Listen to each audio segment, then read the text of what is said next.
ধরেন আপনি রাস্তা দিয়ে হেঁটে যাচ্ছেন, রাস্তায় এরকম একটা 5 টাকার নোট পড়ে আছে, আপনি কিন্তু সেদিকে ভ্রুক্ষেপ করবেন না। 5 টাকার নোটটা আপনি দেখবেনও না, আপনি 5 টাকার নোটটা ফেলে রেখেই চলে যাবেন। কিন্তু যেতে যেতে কিছু দূর যাওয়ার পর যখন দেখবেন আপনি এরকম একটা 1000 টাকার নোট পড়ে আছে, আপনি কিন্তু তখন থামবেন এবং নেমে, বাইকে থাকলে বাইক থেকে নেমে 1000 টাকার নোটটা উঠাবেন এবং আপনি আস্তে করে আপনার পকেটে রেখে দিবেন। কেন জানেন? কারণ এই 1000 টাকার ভ্যালু আছে আপনার কাছে, 5 টাকার নোটের কোনো ভ্যালু নেই। ঠিক তেমনি ভাবে এই সমাজে আপনাকে ভ্যালু অর্জন করতে হবে, নিজের ভ্যালুটাকে তৈরি করতে হবে।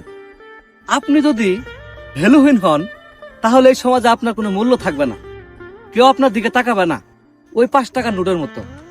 কিন্তু যদি আপনি আপনার ভ্যালুটাকে ধরে রাখতে পারেন তাহলে সবাই আপনাকে মূল্যায়ন করবে, ঠিক এই 1000 নোটের মতো। মানুষ বড়ই স্বার্থপর রে।